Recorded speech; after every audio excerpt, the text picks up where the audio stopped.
ಆಕಾಶವಾಣಿ ಟಿವಿಗೆ ಸ್ವಾಗತ. ನಾನು ಶಮ್ಮಿ ಶೆಟ್ಟಿ.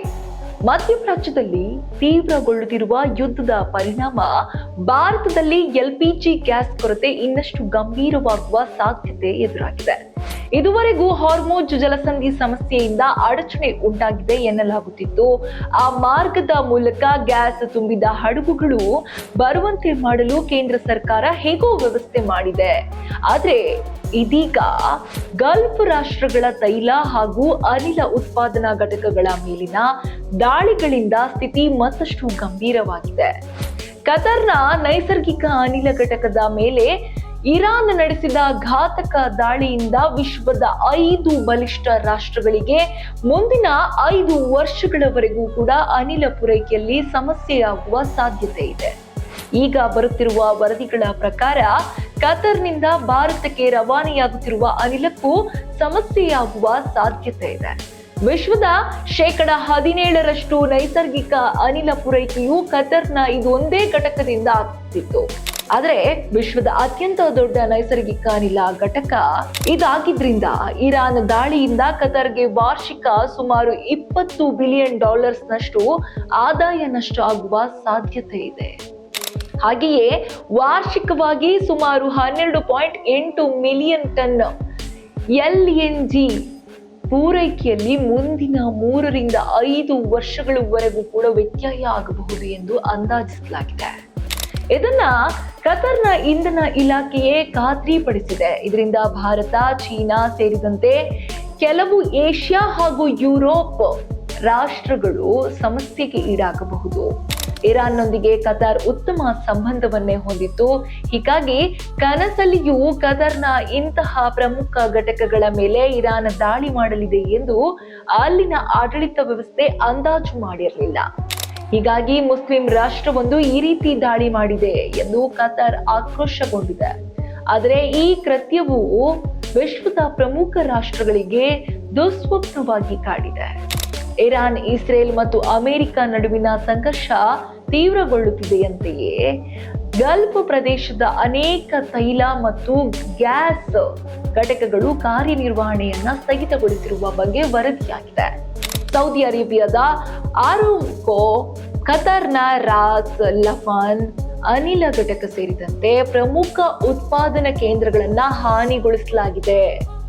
ಇನ್ನು ಉತ್ಪಾದನಾ ಮತ್ತು ಪೂರೈಕೆಗೆ ದೊಡ್ಡ ಹೊಡೆತ ಇದರಿಂದ ಬಿದ್ದಿದೆ.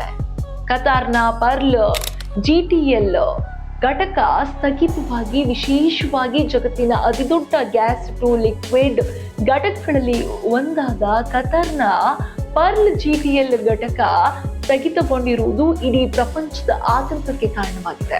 ಭಾರತಕ್ಕೆ ಕತಾರ್ನ ಪ್ರಮುಖ LPG ಮತ್ತು LNG ಪೂರೈಕೆದಾರ ರಾಷ್ಟ್ರವಾಗಿದ್ದು ಭಾರತದ ಒಟ್ಟು ಗ್ಯಾಸ್ ವ್ಯವಸ್ಥೆಯ 50% ಭಾಗವನ್ನ ಆಮದು ಮಾಡಿಕೊಳ್ಳಲಾಗ್ತಿತ್ತು. ಅದು ಕತಾರ್ನಿಂದಲೇ ಭಾರತಕ್ಕೆ ಬರುವ ಎಲ್ಲಾ ಆಲ್ಮೋಸ್ಟ್ 50% ನಷ್ಟು ಗ್ಯಾಸ್ ಕತಾರ್ನಿಂದಲೇ ಬರ್ತಾ ಇತ್ತು. ಕತಾರ್ ಭಾರತ ಮಧ್ಯ ಹೆಚ್ಚಿನ ವಹಿವಾಟು ಪೆಟ್ರೋನೆಟ್, LNG ಮತ್ತು ಸರ್ಕಾರಿ ಸ್ವಾಮ್ಯದ ಗೇಲ್ ಕಂಪನಿಗಳು ಕತಾರ್ ಜೊತೆ ಈಗಾಗಲೇ ದೀರ್ಘಾವಧಿಯ ಒಪ್ಪಂದಗಳನ್ನ ಹೊಂದಿವೆ. ಪೆಟ್ರೋನೆಟ್ಗೆ ವರ್ಷಕ್ಕೆ 7.5 ಮಿಲಿಯನ್ ಟನ್ LNG ಪೂರೈಕೆ ಆಗುತ್ತಿದ್ದು, ಆಯಿಲ್ ಮಾರ್ಕೆಟಿಂಗ್ ಕಂಪನಿಗಳಿಗೆ 5 ಮಿಲಿಯನ್ ಮೆಟ್ರಿಕ್ ಟನ್ LPG ನೀಡಲಾಗುತ್ತದೆ. ಇನ್ನು 2024-25ರಲ್ಲಿ ಭಾರತಕ್ಕೆ ಕತಾರ್ $6.39 ಮಿಲಿಯನ್ ಮೌಲ್ಯದ LNG ಹಾಗೂ $3.21 ಮಿಲಿಯನ್ ಮೌಲ್ಯದ LPG ರಫ್ತು ಮಾಡಿತ್ತು. ಇದಲ್ಲದೆ ಸೌದಿ ಅರೇಬಿಯಾದ ಯಾನ್ಬು ಪ್ರದೇಶದಲ್ಲಿಯೂ ಕೂಡ ತೈಲ ಸಂಸ್ಕರಣಾ ಘಟಕದ ಮೇಲಿನ ದಾಳಿಯಿಂದ ತೈಲ ಪೂರೈಕೆಯ ಮೇಲೂ ಪರಿಣಾಮ ಬೀರಿದೆ. ಇನ್ನು ಹಾರ್ಮುಜ್ ಜಲಸಂಧಿ ಭಾಗಶಃ ಅಸ್ತವ್ಯಸ್ತವಾಗಿರುವ ಹಿನ್ನೆಲೆ ಪರ್ಯಾಯ ಮಾರ್ಗಗಳಿಂದ ಸಾಗುತ್ತಿದ್ದ ತೈಲ ಪೂರೈಕೆಯು ಈಗ ಅಡಚಣೆಗೆ ಒಳಗಾಗಿದೆ. ಪೆಟ್ರೋಲ್, ಡೀಸೆಲ್ ದರ ಏರಿಕೆ ಆಗುತ್ತಾ? ಹಾಗಾದ್ರೆ ಏರಿಕೆ ಆದ್ರೆ ಎಷ್ಟಾಗುತ್ತೆ? ಈ ಬೆಳವಣಿಗೆಗಳ ಪರಿಣಾಮವಾಗಿ ಜಾಗತಿಕ ಮಾರುಕಟ್ಟೆಯಲ್ಲಿ ಬ್ರೆಂಟ್ ಕಚ್ಚಾ ತೈಲದ ಬೆಲೆ ಬ್ಯಾರೆಲ್ಗೆ $119 ವರೆಗೂ ಕೂಡ ಏರಿಕೆಯಾಗಿದೆ. ಮುಂದಿನ ದಿನಗಳಲ್ಲಿ ಭಾರತದಲ್ಲಿಯೂ ಪೆಟ್ರೋಲ್, ಡೀಸೆಲ್ ದರ ಏರಿಕೆಯ ಭೀತಿ ಎದುರಾಗಿದೆ. ಈಗಾಗಲೇ ಕರ್ನಾಟಕದಲ್ಲಿ LPG ಕೊರತೆಯಿಂದ ಹೋಟೆಲ್ ಉದ್ಯಮ ತತ್ತರಿಸಿ ಹೋಗಿದ್ದು, ಹಲವೆಡೆ ಹೋಟೆಲ್ಗಳು ಬಾಗಿಲು ಮುಚ್ಚಿವೆ. ಕೈಗಾರಿಕೆಗಳು ಮತ್ತು ಸಣ್ಣ ಉದ್ಯಮಗಳ ಮೇಲೂ ಪರಿಣಾಮ ಬೀಳುತ್ತಿದೆ. ಅಗತ್ಯ ವಸ್ತುಗಳ ಬೆಲೆ ಏರಿಕೆಯಾಗುವ ಸಾಧ್ಯತೆ ಇದೆ. ಹಾಗಾದ್ರೆ ಈ ಹಿಂದಿನ ಇತಿಹಾಸ ನಾವು ನೋಡೋದಾದ್ರೆ 1973ರಲ್ಲಿ ಏನಾಗಿತ್ತು ಗೊತ್ತಾ? ತಜ್ಞರ ಪ್ರಕಾರ ಇಂದಿನ ಪರಿಸ್ಥಿತಿ 1973ರ ಜಾಗತಿಕ ತೈಲ ಬಿಕ್ಕಟ್ಟನ್ನ ನೆನಪಿಸುವಂತಿತ್ತು. ಆಗಿನಂತೆಯೇ ತೈಲ ಪೂರೈಕೆ ಸಂಪೂರ್ಣ ಸ್ಥಗಿತಗೊಂಡರೆ ಜಗತ್ತಿನ ಆರ್ಥಿಕ ವ್ಯವಸ್ಥೆಯ ಮೇಲೂ ಕೂಡ ಗಂಭೀರ ಪರಿಣಾಮ ಬೀಳಬಹುದು. ಇದು ಯಾವುದೋ ಒಂದು ದೇಶದ ಅಥವಾ ಯುದ್ಧ ಮಾಡ್ತಿರುವ ದೇಶಕ್ಕೆ ಸೀಮಿತವಾಗಿದೆ, ಖಂಡಿತ ಅಲ್ಲ. ಇಡೀ ಜಗತ್ತಿನ ಆರ್ಥಿಕ ವ್ಯವಸ್ಥೆಯನ್ನ ತಲೆ ಕೆಳಗೆ ಮಾಡುತ್ತೆ. ಇಂತಹದ್ದೊಂದು ತೈಲ ಪೂರೈಕೆ ಬಿಕ್ಕಟ್ಟು, ಏನು ಕಚ್ಚಾ ತೈಲದ ಬಿಕ್ಕಟ್ಟು ಎದುರಿಸ್ತಾ ಇದೀವಿ, ಅದು ಇಡೀ ಜಗತ್ತಿಗೆ ಪರಿಣಾಮ ಬೀರುವಂತಹ ಸಾಧ್ಯತೆ ಇದೆ. ಇನ್ನು ಅಮೆರಿಕ ಅಧ್ಯಕ್ಷ ಡೊನಾಲ್ಡ್ ಟ್ರಂಪ್ ಮನವಿ ಬಳಿಕ ಇರಾನ್ ನೈಸರ್ಗಿಕ ಅನಿಲ ಉತ್ಪಾದನಾ ಘಟಕಗಳ ಮೇಲಿನ ದಾಳಿ ನಿಲ್ಲಿಸಲು ಇಸ್ರೇಲ್ ನಿರ್ಧರಿಸಿದೆ. ಹೌದು, ಯುನೈಟೆಡ್ ಸ್ಟೇಟ್ಸ್ ಮತ್ತು ಇಸ್ರೇಲ್ ನಡುವಿನ 20 ದಿನಗಳ ಜಂಟಿ ಕಾರ್ಯಾಚರಣೆಗಳ ನಂತರ ಯುರೇನಿಯಂ ಅನ್ನು ಉತ್ಕೃಷ್ಟಗೊಳಿಸುವ ಅಥವಾ ಬ್ಯಾಲಿಸ್ಟಿಕ್ ಕ್ಷಿಪಣಿಗಳನ್ನು ತಯಾರಿಸುವ ಇರಾನ್ನ ಸಾಮರ್ಥ್ಯವು ದುರ್ಬಲಗೊಂಡಿದೆ ಎಂದು ನೆತಾನ್ಯಾಹು ಹೇಳಿಕೊಂಡಿದ್ದಾರೆ.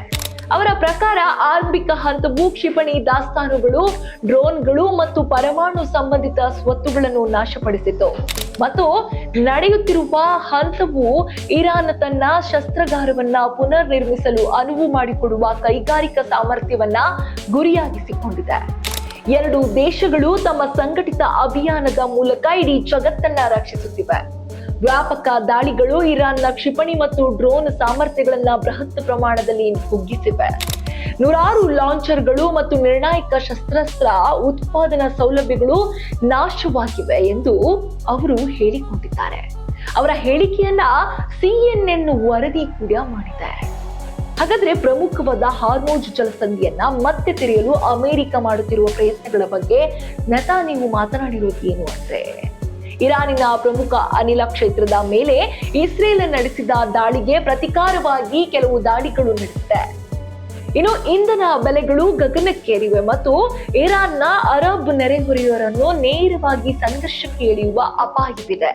ವಿಶ್ವದ ತೈಲದ 5ನೇ 1 ಭಾಗದಷ್ಟು ಸಾಗಿಸಲ್ಪಡುವ ಕಾರ್ಯತಂತ್ರದ ಜಲಮಾರ್ಗವಾದ ಹಾರ್ಮುಜ್ ಜಲಸಂಧಿಯ ಮೇಲೆ ಇರಾನ್ ಹಿಡಿತವನ್ನ ಸಾಧಿಸಿರುವುದರಿಂದ ಜಾಗತಿಕ ಇಂಧನ ಸರಬರಾಜುಗಳು ಈಗಾಗಲೇ ಒತ್ತಡದಲ್ಲಿವೆ.